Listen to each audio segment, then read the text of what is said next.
name's Janelle and welcome back to Rosery Apparel. In this video, I'm going to be sharing everything I made for my me-made wardrobe during spring. Spring is definitely the time of year when I'm most inspired to sew. Over winter, I definitely feel like I had a bit of a sewing slump, but as soon as spring showed up, I instantly became motivated and inspired to sew again. Yeah, I don't know what it is. I think it's just because finally it starts warming up and I have new dress ideas that I want to try. And yeah, I'm just very, very proud of the collection I've managed to sew for my wardrobe during spring. The first item I have to share with you is probably one of the dresses I'm most proud of ever making. It took a lot of effort, but I think it was well worth all the hours that went into making this dress, and that is this pleated dress here. I made this dress using the garden dress pattern by Frux Studio, and to say I'm in love is a complete understatement. Like I said, I'm just so proud of this dress and I can't believe honestly that I made it. This dress features a whole heap of pin tucks on the bodice front and the bodice back as well, and it has just created the most incredibly beautiful texture. And I made this dress out of some plain shirting fabric that I purchased while I was in America, which ended up being the perfect choice for this project. It's just such a crisp cotton fabric, and because it's a plain fabric, I feel like the pin tucks really are the star of the show and really stand out in this make. Yeah, like I said, so many hours of work went into making this dress, but it has just turned out so beautifully. I love wearing this dress with a black long sleeve top underneath. I think it's a really effective but super comfortable and easy to put together outfit, and I am in love with the color as well. I'm not often drawn to shades of red, but there's something about this kind of brick terracotta shade of red that I'm just very into.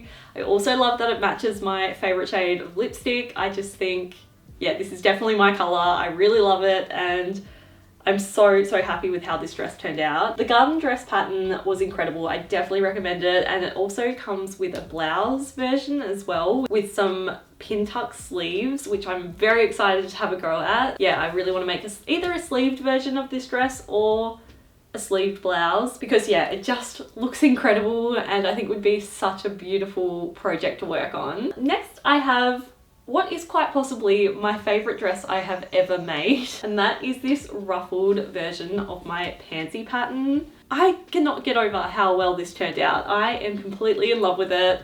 It's basically just my pansy pattern, which is my go-to everyday dress pattern. I'll have it linked below if you're interested in checking it out for yourself. It's a really easy dress pattern to make and is also a really easy dress to wear as well. It doesn't have a zip, so you can just literally throw it on over the top of your head, and it's just, yeah, my favorite go-to dress pattern. I decided it was high time to add a new pansy dress to my wardrobe, and I decided to have a go at pattern hacking my pansy pattern to make an extra long midi length, and I also pattern hacked the sleeves to create an extra puffy sleeve as well, which I'm obsessed with. And then to change it up even further, I decided to add these ruffled details in the dress too, and there's one at the back, as you can see. I was inspired by a dress I saw on ASOS of all places. An ad popped up on my Instagram with this dress that I fell in love with, and I knew straight away I wanted to have a go at making a version of it for myself, and I'm obsessed with how it turned out. It, like I said, is one of my favorite dresses I've ever made. I love a good ruffle, and yeah, this dress has just turned out even better than I was ever expecting. I actually purchased this fabric from Etsy and I had another project in mind for it, but as soon as it arrived, I realized it looked a lot different in person than it did online, and it was also a lot thicker as well, so it wasn't going to suit the project I had planned. But at the same time, as soon as I saw it, I knew this was the style of dress I wanted to make from it, so it worked out really well in the end and I'm so in love with it. The fabric is like a cotton linen fabric and it has this beautiful green grid, and the color of green is just perfect. It's like, I don't even know, it's a little bit on the olive green side of the spectrum, but still quite an apple green at the same time. I'm in love with it. I think it is such a beautiful shade of green, and the grid fabric as well is just perfect for this really playful dress design. I think it was the best fabric for this dress and is another reason why I love this dress so much. I should have probably mentioned at the start of this video, but I'll make sure to leave all the different tutorials and patterns that I've used to make all of these items down in the description below. So yeah, if you did want to make a dress like this one for yourself, then go and check out the description because I'll have the link to the tutorial there. Next, I have a skirt that I made using one of my Japanese sewing patterns. This year, I have created a new series on my channel where I try to make garments for my wardrobe using Japanese sewing patterns, and honestly, they are some of my favorite videos I have ever made. Each one so far has turned out way better than I was expecting. This shirt here is another make from one of the Japanese sewing patterns, and it is just such a cool design. And this skirt was my next addition in that series, and it is this beautiful pleated tucked skirt, I think is what they called it in the book. I am in love with this skirt. I feel like this skirt is something that was definitely missing from my wardrobe up until now. It's basically just a gathered skirt. At the back, it's got this elasticated gathered waist, but at the front it has this more tailored and structured pleated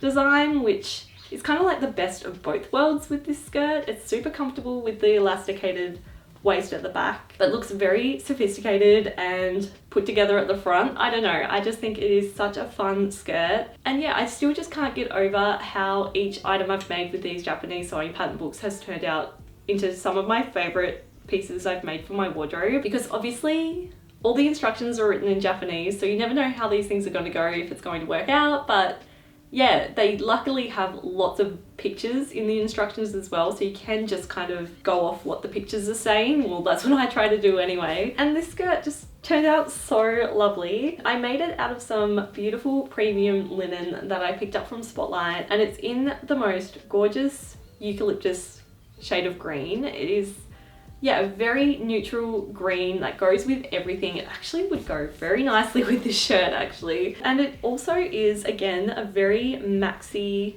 midi length. So it ends just before my ankle pretty much, which is my go-to length for skirts and dresses at the moment. And yeah, there's not much else to say about it except that I'm completely in love, and no, I will be getting a lot of wear out of this skirt for many years to come. The next two items I actually shared in the one video. It's a video I'm so proud of, and it's one of my favorite videos I've made this season. And it's a thrift flip where I turn 2 vintage tablecloths into a complete outfit. I'm so pleased with how these 2 pieces turned out. It was a real challenge because the tablecloths I used, well, one in particular was very small, so there wasn't a lot of fabric to work with. But these are the 2 items I made here.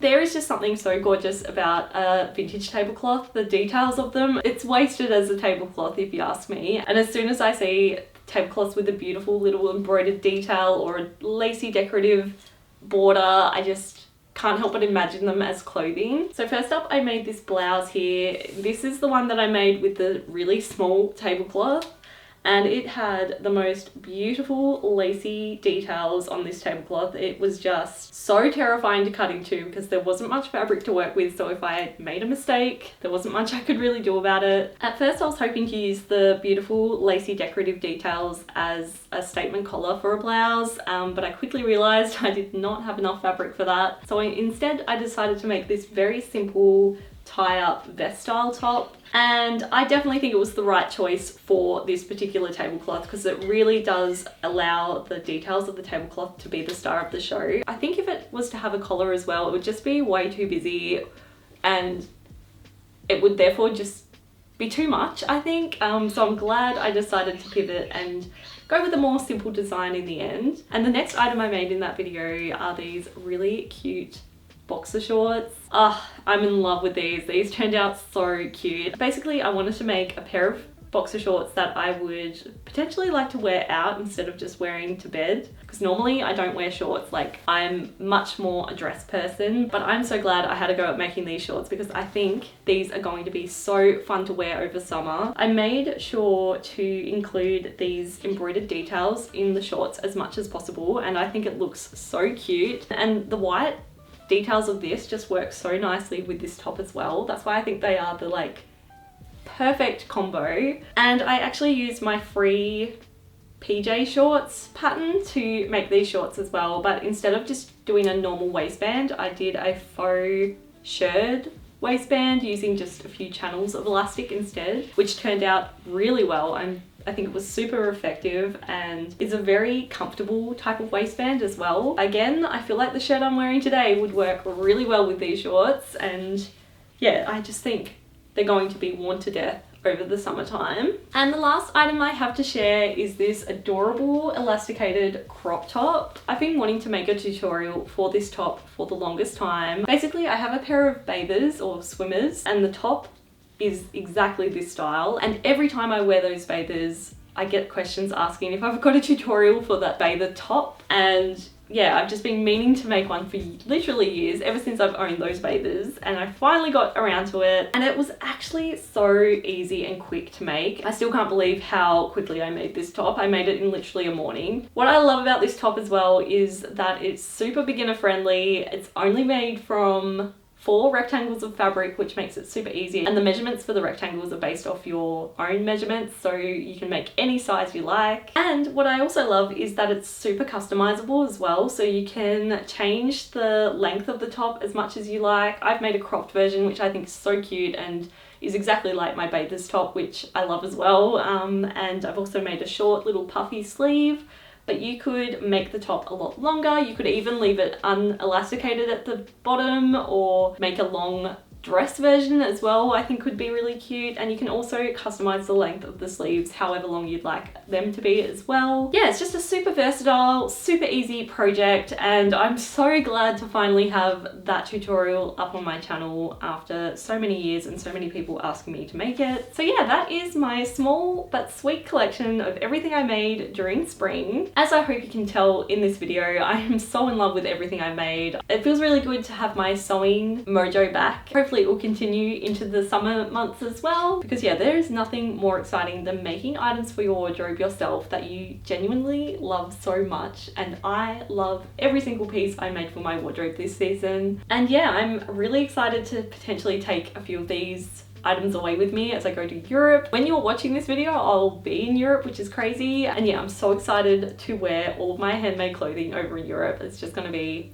a dream come true. Obviously, I think my favorite is this ruffled dress. I am so in love with it. It is my dream dress. I could not be happier with how it turned out, but I would love to know in the comments below which of these items is your favorite. And if you do have a go at making any of these items using the tutorials I've shared over the last few months, then I of course would love to see them. So be sure to tag me at Rosery Apparel when you share your photos of your makes over on your socials. And yeah, thank you so much for watching this video until the very end, and I'll see you in the next one.